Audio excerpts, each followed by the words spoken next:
नमस्ते, मैं गनीता राय आप सभी के बीच में फिर से दोस्तों।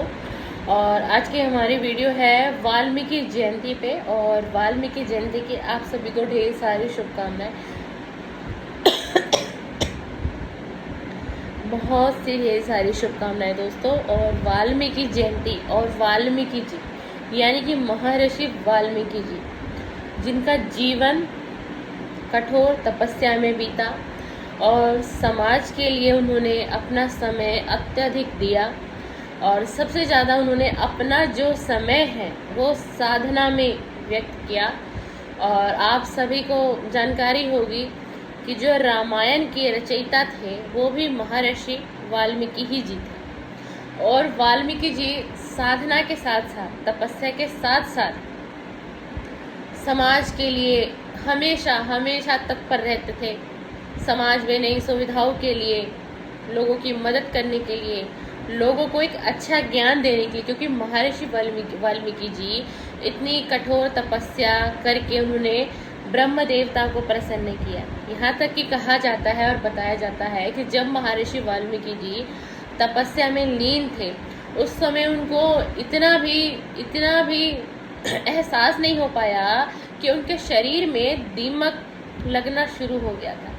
दीमक, आप लोगों ने सुना होगा कि दीमक घरों में लग जाते हैं, लकड़ियों में लग जाते हैं, दरवाजों में, खिड़कियों में। लेकिन कभी ये सुना कि किसी इंसान के शरीर में भी दीमक लग गया।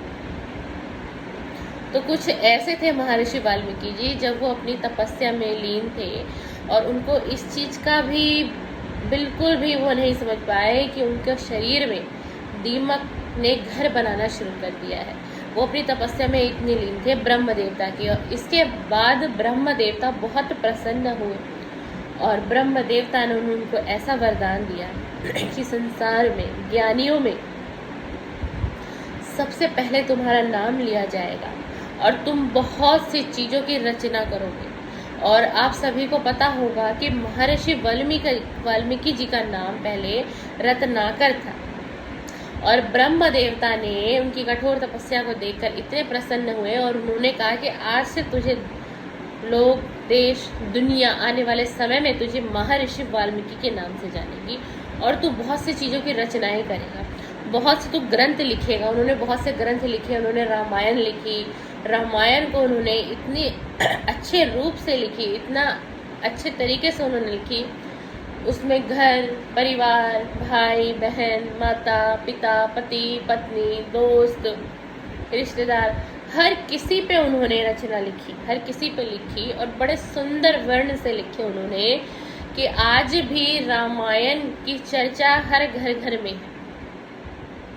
और संस्कृत की शुरुआत भी महर्षि वाल्मीकि के माध्यम से हुई। जब उन्होंने पहली पुस्तक को संस्कृत में लिखा था उसके बाद से संस्कृत की शुरुआत हुई। और महर्षि वाल्मीकि यानी कि आज उनका जन्म दिवस है। आज उनका जन्म दिवस है और इसी उपलक्ष्य में वाल्मीकि जयंती को मनाया जाता है घर घर में। और आज के दिन बहुत से लोग जो है फल बांटते हैं और मिठाइयाँ बांटते हैं और बहुत से लोग तो भंडारा भी करवाते हैं। जो बहुत सी संस्थाएं होती हैं, जो बहुत से सामाजिक कार्यकर्ता होते हैं, सेवादार होते हैं, वो उनके आज महर्षि वाल्मीकि की जयंती पे बहुत जगह आप देखेंगे, आपको दिखाई देगा कि बहुत जगह आप देखेंगे कि भंडारा किया जा रहा है। तो महर्षि वाल्मीकि की याद में किया जाता है, उनकी जयंती के लिए किया जाता है। और पुस्तकें भी बांटी जाती हैं और तरह तरह से, जैसे रामायण की रचना में राम, सीता, लक्ष्मण, इस तरीके के आप देखेंगे कि आपको बहुत से एरियो में आज झांकियाँ दिखाई देंगी, शोभा यात्राएं दिखाई देंगी, जो कि आज महर्षि वाल्मीकि जयंती है उसके उपलक्ष्य में मनाया जाता है दोस्तों। तो बस आज के लिए इतना ही। आपको मेरी वीडियो आज की पसंद आए तो लाइक करिएगा और शेयर कर दीजिएगा और कमेंट करिएगा। और बहुत बहुत धन्यवाद कि आप इतना कीमती समय लेके मेरे चैनल पर विजिट करने आते हैं, उसके लिए बहुत बहुत शुक्रिया। थैंक यू, धन्यवाद।